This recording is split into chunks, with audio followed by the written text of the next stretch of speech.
Okay भाई, आज के इस वीडियो में आपको बताऊंगा कि how you can sleep less and still get the benefits of the 8 to 9 hours of sleep.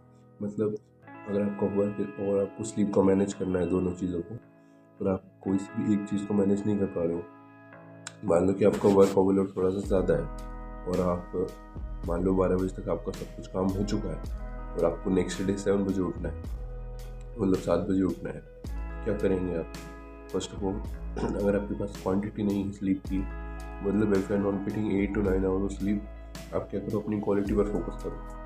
मतलब अपनी स्लीप की जितनी भी क्वालिटी है उसको इम्प्रूव करो, उसको ऑप्टिमाइज़ करो पूरी तरीके से। और अगर आपके पास क्वांटिटी है तो भी आपको क्वालिटी को इम्प्रूव करना है, क्योंकि क्वालिटी और क्वांटिटी का जो कॉम्बिनेशन है वो लिटरली आपकी बॉडी को टॉप टियर रिकवरी देगा।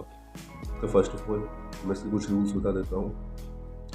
पहला रूल है कि जिस भी टाइम पे आपको सोना है, मान लीजिए आप 12 बजे सो रहे हो, तो उसके आधे घंटे पहले ही आपको अपना स्लीप विंडो रूटीन चालू करना है, जो कि मैं आपको नेक्स्ट ही बताऊंगा।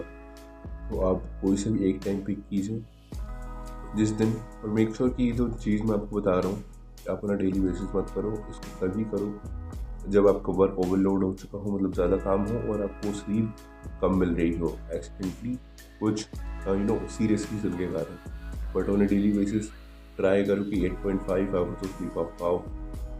9 पॉसिबल नहीं होता किन किन लोगों के लिए, पर उसमें से आधा घंटे भी अगर हम हटा दें तो 8.5 आवर स्वीट स्पॉट है। क्यों? क्योंकि जिस भी टाइम तक आपको सोना रहता है उसमें आपको आधा घंटा ऐड करना होता है।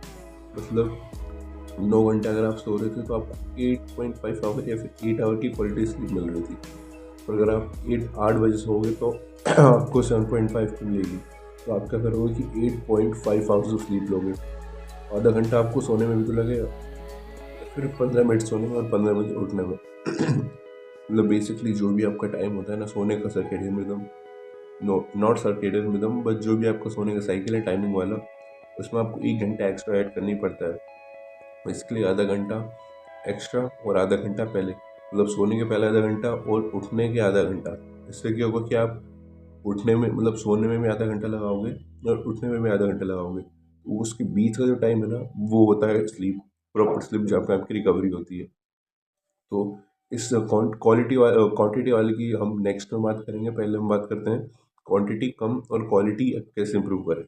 फर्स्ट ऑफ ऑल, मान लीजिए आप 11:30 बजे सो रहे हैं। मतलब अगर आपको 12 बजे सोना है तो आपको 11:30 बजे सोना पड़ेगा, ये तो आपको समझ आ चुका है। तो 11:30 बजे क्या करना है? सबसे पहले सब फर्स्ट ऑफ ऑल अपने सारे स्क्रीन्स को हटा दो, जैसे अपना लैपटॉप हो गया, फ़ोन हो गया, कोई सी भी ब्लू स्क्रीन्स आपको अवॉइड करनी है। और अपने फ़ोन को बिल्कुल भी यूज़ नहीं करना है, बिल्कुल भी, मतलब ऑल तरीके से उसको हटा दीजिए, अपनी आंखों के सामने मत लाइए।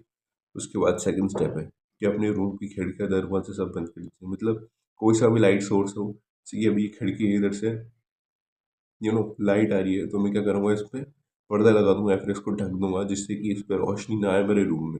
मतलब आपको अपने रूम को जितना डार्क हो पाए उतना डार्क करना है, जिसकी वजह से आपके शरीर को सिग्नल जाए कि भाई रात हो चुकी है।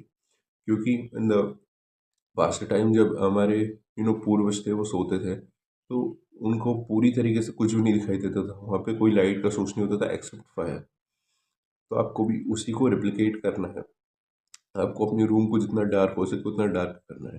पर अब आग तो जला नहीं सकते आप, तो अब एक स्टेप करोगे, बस अपने रूम को डार्क करोगे। आपके रूम को डार्क करने के बाद क्या करना है? इतनी लाइट रखना कि आपको दिख रहा हो सब कुछ, और उसके साथ आपको करना है स्ट्रेचिंग। फर्स्ट ऑफ ऑल ये ऑप्शनल है, अगर आप चाहो तो कर सकते हो। अगर आपकी बॉडी ज़्यादा स्टिफ लग रही है सोने से पहले, और आपको सोते वक्त थोड़ी सी अनकंफर्टेबल आप फील करते हो, तो आप स्ट्रेचिंग कर सकते हो, जिससे कि आपकी बॉडी थोड़ी फ्री हो जाएगी।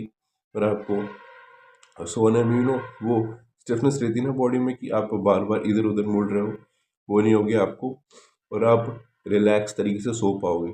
उसके बाद थर्ड स्टेप है, ये बहुत ही इम्पोर्टेंट है, ये हमारा मेडिटेशन विद चैंटिंग और जस्ट मेडिटेशन। मतलब आपने अपना रूम डार्क कर लिया, स्ट्रेचिंग कर ली, ऑप्शनल था वो। उसके बाद आपको मेडिटेशन करना है। मेडिटेशन आपको कहीं भी बैठ के कर सकते हो अपने रूम में, जस्ट मेक श्योर कि थोड़ी साइलेंस हो। और मेडिटेशन करते वक्त आपको अपनी सांसों पर फोकस करना है, और आप इसको 10 से 15 मिनट तक कर सकते हो, 10 to 15 मिनट्स तक। आप मेडिटेशन कर सकते हो और उसके साथ चैंटिंग कर सकते हो। वैसे अभी एक स्वर पकड़ लो, सारे ग म प ध नि सा, जैसे स है, तो आपको ऐसे उसको रिपीट करना है एवरी टाइम यू पहले इनहेल करो अच्छा बड़ा, पूरा पेट तक इनहेल करो और उसके बाद जब आप एक्सहेल कर रहे हो तब आपको बोलना है। जिससे क्या होता है, ये जो वाइब्रेशंस होती हैं इससे आपका जो वोकल कॉर्ड्स है ये तो स्ट्रांग होती है, पर आपका जो ब्रेन होता है वो भी रिलैक्सेशन मूड में चला जाता है और आप ज़्यादा कामर फील करते हो, शांत फील करते हो। और उसके बाद आप एक एक्स्ट्रा स्टेप ऐड कर सकते हो, वो है वार्म मिल्क।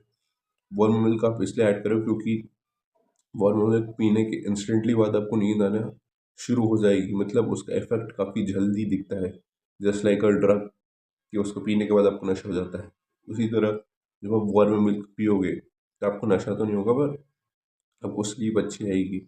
मतलब आप सोने में जब आप लेटोगे बेड में, जब आंखें बंद करोगे तो आपको नींद आ जाएगी। तो करना क्या है, ये चारों स्टेप्स मैंने आपको बता दिए हैं। वार्म मिल्क पीजिए आप और उसके बाद अपने बेड पर सो जाइए। और बेड पर सोने के बाद फर्स्ट ऑफ ऑल आपको बहुत सारे थॉट्स आएंगे अपने दिमाग में, कुछ नहीं करना है, थॉट्स पे आपको बिल्कुल भी फोकस नहीं करना है। मतलब थॉट्स आ रहे हैं, आने दो अपने दिमाग में, आपको उस पर फोकस नहीं देना है, आपको बस उनको, मान लीजिए ये आपका ब्रेन है, ये आपके थॉट्स हैं, आप सो रहे हो, ये आपका ब्रेन है, ये थॉट्स आ रहे हैं, ये ब्रेन में आ गए थॉट्स। अब यहाँ पे जितना आप उनको अटेंशन दोगे उतनी देर तक वो यहाँ पे स्टे करेंगे। अगर आप उनको अटेंशन नहीं दोगे, मतलब आप बस उनको थर्ड व्यू पर्सपेक्टिव से देखो, ये आपका दिमाग है, इसके अंदर थॉट्स है और आप इनको देख रहे हैं। थॉट्स के अंदर कभी मत चल जाओ वरना आप सोचते रह जाओगे। बस आपको थॉट्स को अवॉइड करना है, उनको एक थर्ड पर्सपेक्टिव व्यू से देखो और उनको बस जाने दो। एक टाइम ऐसा आएगा कि आपका जो ब्रेन है वो कम्प्लीटली फ्री हो जाएगा, आपके दिमाग में थॉट्स नहीं आएंगे, आएंगे भी तो आप उनको इतनी जल्दी अवॉइड करोगे कि आप कोई सी भी चीज़ों के बारे में सोचोगे ही नहीं। और वही वो मोमेंट होता है जो आपकी स्लीप अच्छी आती है। मतलब आप जब उसके बाद अगर आप सोते हो ना, आपने नोटिस किया होगा जिस भी रात को आप विदाउट थिंकिंग, ज़्यादा सोच के नहीं सोते हो, नोटिस किया होगा जिस भी रात आप विदाउट थिंकिंग सोते हो, मतलब ज़्यादा बिना सोचे सो जाते हो, तो उस टाइम आपको स्लीप बहुत अच्छी आती है। इसलिए आती है क्योंकि आपके ब्रेन को अननेसेसरी स्ट्रेस नहीं मिलता है सोने के पहले। मतलब आप इमेजिन, आप लंबे डे से थके हारे घर पे आते हो, जैसे, तो daily basis try getting 8.5 hours of sleep, and अगर कोई इमरजेंसी हो तो 7.5 से कम स्लीप बिल्कुल मत लेना। ये आपकी ग्रोइंग एज है, इसमें अपनी स्लीप को प्रायोरिटाइज करो, and it's the most important factor of your life. तो try getting 8.5 hours on a daily basis, and अगर कोई इमरजेंसी आती है तो 7.5 is the minimum you can go. Thanks for watching.